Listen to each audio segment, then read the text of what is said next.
Hello and welcome. Today, we're diving into the one document that can literally be the difference between a project's roaring success and a total, complete catastrophe. It's called the Project Charter, and trust me, getting this right is your secret weapon against project failure. So let me ask you this. Have you ever been there? You've got a fantastic team, a brilliant idea, everyone's excited, and then somehow it all just goes completely off the rails. Why does that happen so often? Well, the answer usually points back to one critical mistake made right at the very beginning.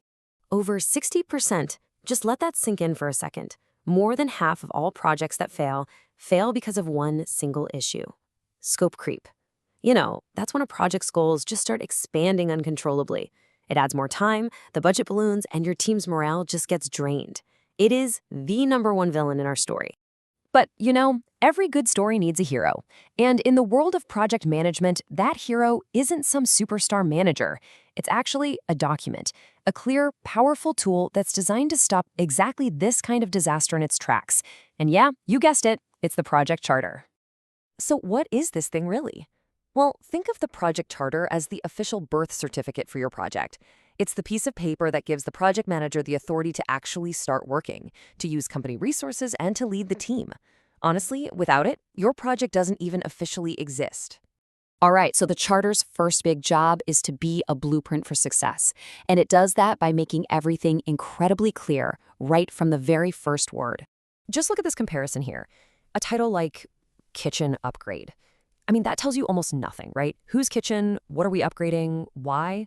But upgrading the baking counter of Pizza Express Kitchen. Now that is a title that gets the job done. Instantly, stakeholders know the what, the where, and the who. See? Clarity starts right at the... Okay, so once you have the title, we move into the real heart of the project, defining the what and the why. This is where the charter has to nail down the project's purpose and its goals with total precision. It's a pretty simple rule to live by. Vague goals are always going to lead to vague results.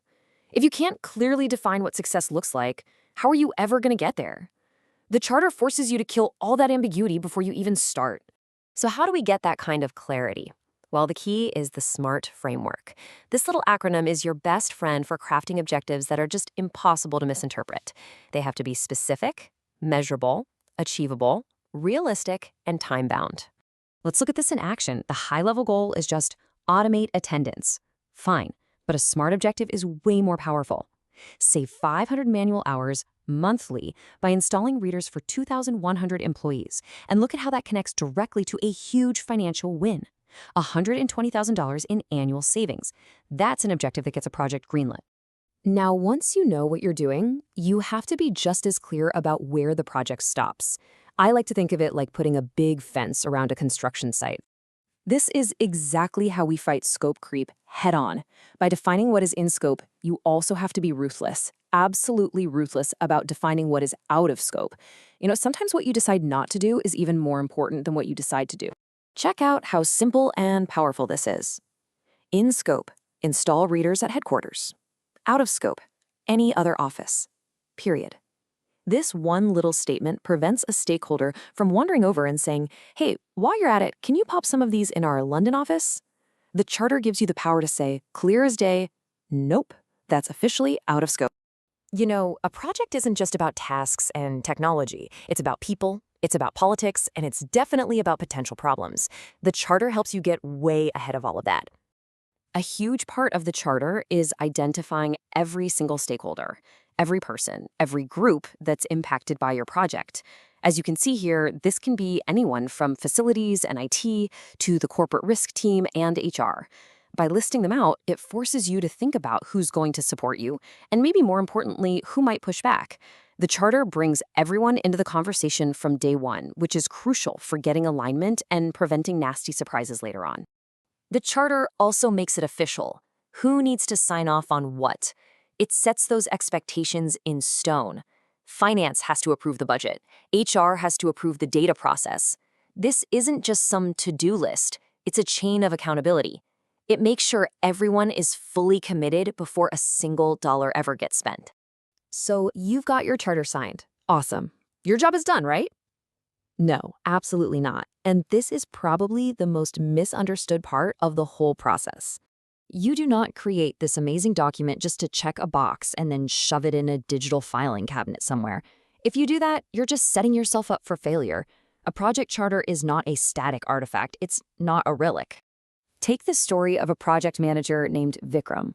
He treated his charter as a one-and-done task.